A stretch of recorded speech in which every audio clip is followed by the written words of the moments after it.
Selamat datang kembali di Mimin Art Channel. Tentunya penasaran kan dengan alur cerita selanjutnya? Yuk kita langsung saja dengerin ceritanya. Bab 120. 2 hari sudah berlalu, namun Raihan masih tidak bisa keluar kamar karena mukanya masih belum normal kembali. Hingga semua pekerjaan kantor dikerjakan di rumah dan Randy lah yang menjadi korban. Dia harus kesana kemari hanya untuk meminta tanda tangan Rehan. Seperti sekarang, Randy sudah 3 kali datang ke rumah Rehan hanya untuk meminta tanda tangan yang harus diselesaikan hari itu juga. Mas, aku kok kasihan ya sama Randy. Dia udah 3 kali loh datang ke sini hanya untuk minta tanda tangan kamu, ujar Anissa. Biarkan saja, toh gajinya lebih besar dari yang lain. Bahkan dia karyawanku yang gajinya paling besar tahu, ujar Rehan. Memang berapa gaji dia? Apa 2 kali lipat gaji direktur? Tanya Anissa. Lebih mungkin. Kenapa memangnya? Kamu mau tukar profesi sama dia? Tanya Rehan. Nggak uang nafkahku saja udah bisa buat beli 5 toko pakaian. Buat apa ganti profesi? Ujar Anissa. Sebenarnya seberapa besar sih kekayaan Mas? Kenapa semua orang takut sama Mas? Terus pada bilang kalau Mas orang terkaya nomor 1. Tapi aku nggak tahu sama sekali, tanya Anissa. Sini dulu duduk dekat aku, titah Rehan. Anissa yang sedang berdiri di dekat jendela menghampiri Rehan dan duduk di sampingnya. Biar aku ceritain ya, suamimu ini punya jet dan helikopter pribadi, punya 2 perusahaan besar yang bekerja di bidang yang berbeda. Masing-masing memiliki sekitar 5 anak cabang di beberapa negara, punya pertambangan juga yang tidak banyak orang tahu. Punya 1 istri yang cantik dan penyabar serta lemah lembut, ujar Rehan. Semua itu hasil kerja Mas sendiri atau warisan dari orang tua? Tanya Anissa.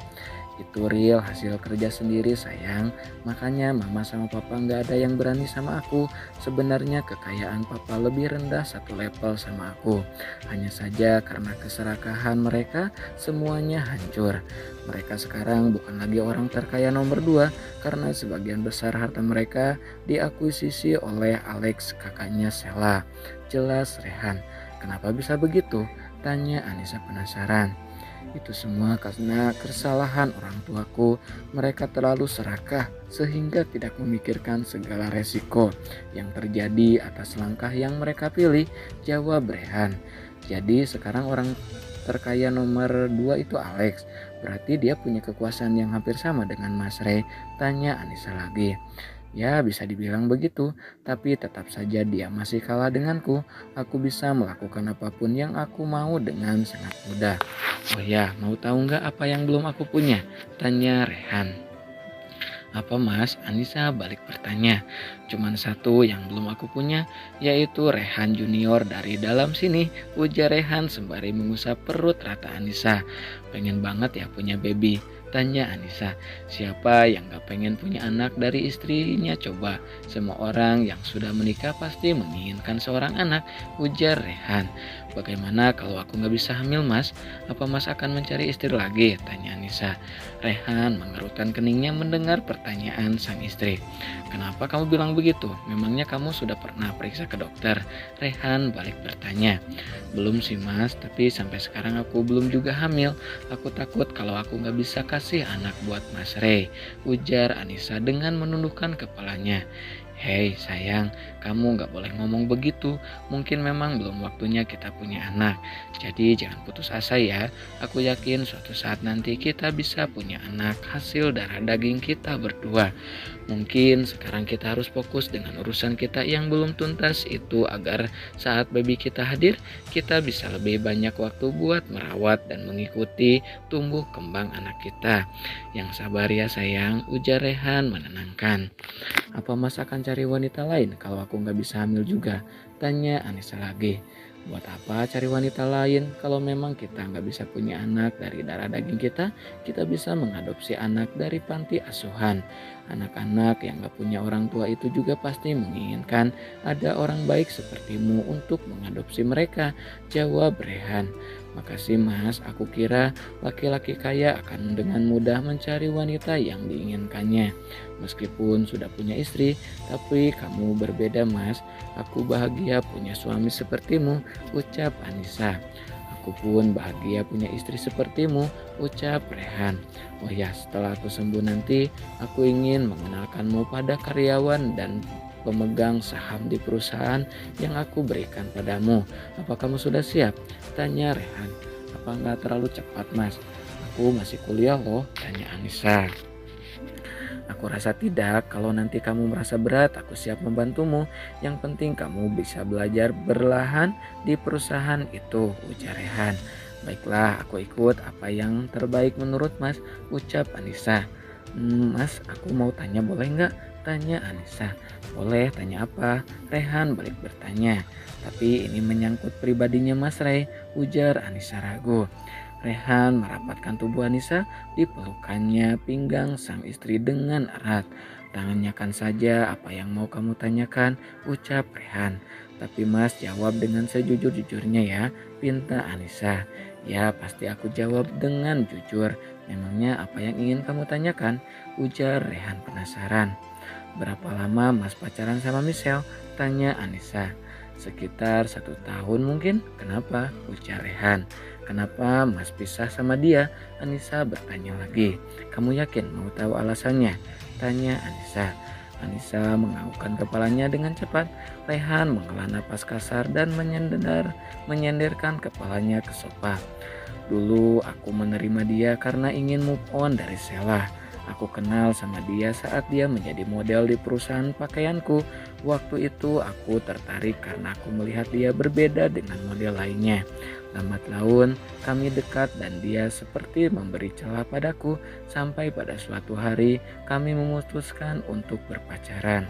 Singkat cerita, Leo datang dan memasuki ke dalam dunia Michelle dengan mengiming-imingi barang-barang mewah dan selalu bisa menemaninya kemanapun, ujar Rehan. Leonard, tanya Nisa. Ya, dia yang dulu pernah mendekatimu juga. Waktu itu aku baru banget mencapai puncak kejayaan dan sedang sibuk-sibuknya. Jadi aku gak bisa tiap waktu nemenin dia ke sana kemari. Apa yang dia mau selalu aku berikan.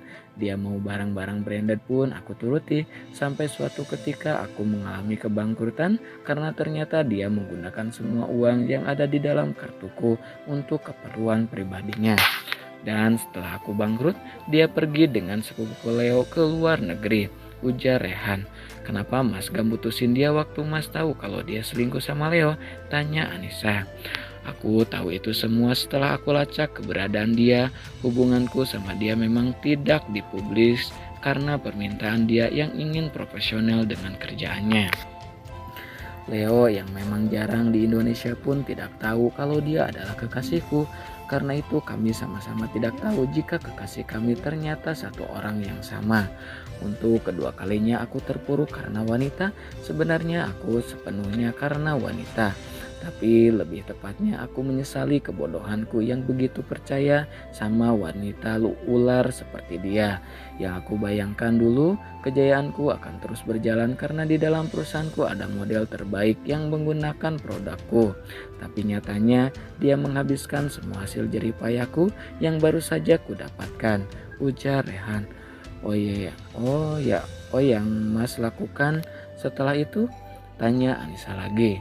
Aku langsung memutuskan dia dan memblokir semua kontak yang berhubungan dengan dia. Aku mencoba membangkitkan lagi usahaku yang hampir tutup. Keberadaan Alex juga membuat aku susah untuk bangkit. Tapi bulan demi bulan dan berkat bantuan Randy yang selalu ada di sisiku, aku berhasil mendirikan sebuah perusahaan lagi yang berbeda dengan perusahaan pertama. Aku terus bekerja siang dan malam untuk membangun perusahaanku sendiri sampai akhirnya perusahaan PT Rin Group bisa berdiri seperti sekarang hanya dalam waktu 1 tahun. Lanjutnya, jadi Mas mendapatkan semua ini belum terlalu lama dan langsung dijuluki dengan orang terkaya nomor 1. Anissa kembali bertanya. Bisa dibilang begitu, tapi selama ini hidupku terlalu hampa dan sepi. Aku menutup diri dari perempuan manapun. Bahkan sampai orang tuaku mencari wanita untuk dijodohkan denganku, ujar Rehan. Tapi kenapa sekarang Mas malah menghambur-hamburkan uang untukku? Apa Mas gak takut kalau nanti aku kabur dan bawa semua uangmu? Tanya Anissa lagi. Kamu istriku, buat apa aku takut? Bahkan sebelum aku membawamu masuk ke dalam perusahaanku, aku sudah tahu siapa kamu. Dan apa yang aku tahu tentangmu tidak pernah salah. Makanya aku berani membawamu dan menjadikanmu pelayan khususku. Karena aku sudah paham wanita seperti apa dirimu, ujar Rehan. Sebenarnya Mas terlalu sempurna, hampir tidak ada celah di diri Mas. Semua yang diimpikan para wanita ada di diri Mas Rey. Aku heran kenapa laki-laki sempurna Mas Rehan malah milih hidup bersama orang miskin sepertiku. Ucap Anissa. Kata siapa? Kamu nggak miskin Maya. Kamu nggak miskin-miskin banget kok. Kamu masih punya harta yang tidak kamu ketahui. Tapi semua itu ada di dalam kuasanya Alek. Ujar Rehan. Mas, tanya Anissa penasaran. Kamu masih punya harta peninggalan ayah dan kakekmu di perusahaan yang sekarang dikelola oleh Alex. Tapi mungkin sekarang aset itu sudah pindah ke pemilikan karena yang mereka tahu keluarga Hartono Abimana sudah meninggal akibat kecelakaan itu. Kalau kamu mau, aku bisa bantu buat mengambil alih aset itu untukmu, ujar Rehan. Kenapa papa nggak pernah bilang kalau punya harta di kota? Tahu gitu kan bisa diambil pas papa meninggal, ujar Anissa. Tidak semudah itu sayang, mana mungkin mereka akan percaya dengan anak kecil. Yang ada kamu bakal dibunuh sama keluarga Alek atau dimanfaatkan buat lebih mudah mengambil alih aset itu darimu. Jangan kamu pikir keluarga mereka sebaik itu mau memberikan aset yang mereka incar pada pewarisnya. Rehan menjelaskan. Lalu bagaimana sekarang? Apa kamu masih ada keinginan untuk mengambilnya? Tanya Rehan. Aku sudah berkecukupan sekarang, aku gak mau menjadi orang yang serakah karena mengambil aset itu. Biarlah mereka mengambilnya, aku gak mau mencari musuh. Lebih baik hidup seperti ini, gak harus capek-capek berebut harta sama orang. Apa yang kamu berikan sudah sangat cukup buatku Mas, ujar Anissa. Rehan tidak mengira jika Anissa akan berucap seperti itu. Dia pikir Anissa akan mengambil kembali aset milik ayahnya yang ada di tangan Alex. Tapi ternyata dia lebih memilih merelakan harta itu daripada harus berebut harta dengan orang lain. Kamu yakin dengan keputusanmu? Tanya Rehan. Aku yakin Mas, biarlah mereka menikmatinya. Aku sudah cukup dengan nafkah yang kamu berikan padaku, ujar Anissa. Baiklah kalau itu yang kamu mau, tapi jika suatu saat nanti kamu berubah pikiran, aku siap membantumu, ujar Rehan. Makasih banyak Mas, kamu memang suami terbaik, ucap Anissa sembari memeluk tubuh Rehan. Kamu juga istri terbaik yang aku punya sayang, ujar Rehan pun. Sesaat mereka saling berpelukan hingga terdengar suara yang tidak asing bagi mereka. Suara lapar dari perut Rehan membuat Anissa tertawa geli. Mas lapar? Ya sudah, aku buatkan bubur dulu ya, ujar Anissa. Aku bosan makan bubur terus, aku mau makanan yang lain, pinta Rehan. Tapi bibirmu masih sakit Mas, ujar Anissa. Udah enggak kok butinya, udah bisa bicara panjang lebar, elak Rehan. Baiklah, kalau memang sudah nggak sakit buat makan, aku ambilkan makanan lainnya, ujar Anissa. Sayang, aku mau kamu yang masaknya, pinta Rehan. Ya mas, tapi sepertinya aku sedikit memakan waktu, apa nggak terlalu lapar nanti? Tanya Anissa. Nggak, aku bisa tahan, cepatlah masak untukku, pinta Rehan. Ya sudah, aku keluar dulu, ujar Anissa. Anissa keluar menuju dapur untuk memasak seperti apa yang dipinta oleh Rehan. Diambilnya beberapa bahan makanan dari dalam kulkas dan Anissa mulai mengeksekusi semua bahan itu menjadi satu menu yang pas untuk Rehan. Setelah bergulat dengan bahan dapur, akhirnya menu makan siang yang Anissa inginkan siap dihidangkan. Sebenarnya ini bukan waktunya makan siang, tapi entah kenapa Rehan sudah lapar saja. Karena biasanya Rehan tidak akan makan lebih dari 3 kali dalam sehari. Nah segitu dulu ya bab 120-nya. Makasih banyak buat kakak-kakak yang selalu stay tune. Jangan lupa di like, di subscribe juga. Makasih kakak, bye-bye.